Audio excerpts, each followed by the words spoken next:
15-ish, in that age. Okay, so how many more years of school do you have? About roughly 2 more years? 2 more years?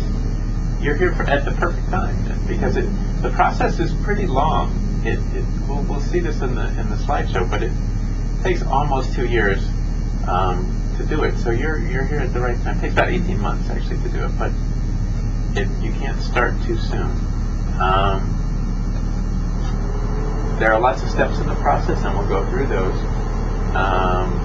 But one of the reasons it's complicated is higher education in the United States is a huge, huge thing. There are over 4,000 colleges and universities in the United States to choose from. So if you're a student in the United States at your age, the decisions are overwhelming. It's just, people don't know what to do. It's hard. So we'll get you started. This slide? Yeah. All right. This is what we're going to talk about. We're going to talk about an overview of your education, because it looks a little bit different than the system you're used to. Finding the right school, as I said, there are lots and lots of universities, so that's hard, but it's also kind of fun, because it's like shopping. The application process, what do you have to do in order to go to school? The visa process, get you into the United States, and how to get money to pay for it, because colleges in the United States are expensive. All right, there's Harvard. Maybe you've heard of Harvard. Yeah, that's what we're going to be talking about, U.S. education. All right, this is actually upside down, but it works this way. So this is where you would start with a high school diploma. You graduate in a couple of years from your secondary schools, and then in the United States, you have some choices. Some people decide to go to a community college, or a junior college, they're sometimes called. These are 2-year programs. You get an associate's degree, either an associate's of arts or associate's of science. It's a 2-year degree program. It's a step. Some people finish there. They never go further. They get an associate's degree and they go get jobs. Some people add 2 more years. They go to a 4-year college. They get 2 more years and they get a Bachelor of Arts or a Bachelor of Science. Some people out of high school, in fact most people, go straight into a 4-year degree program to get a Bachelor of Arts or Bachelor of Science. Okay. Some of them take 5 years for if you have multiple majors.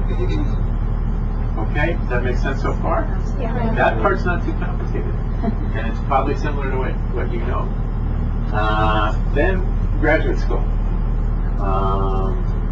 If you want to get more education after your bachelor's degree, you have some options. If you want to be a doctor, you get an MD. It takes about 4 years of medical school, and obviously you have to get practical training.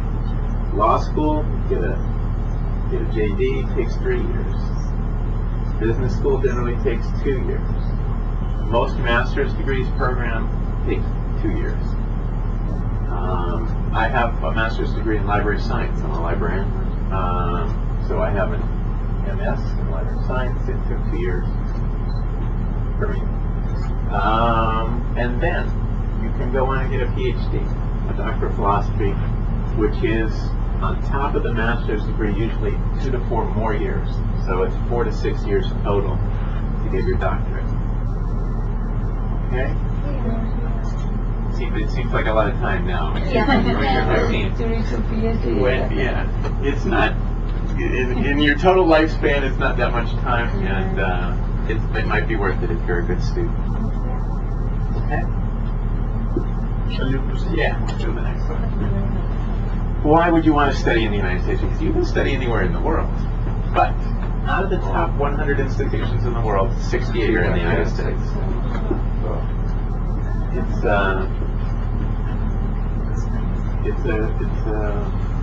We're pretty good at higher education.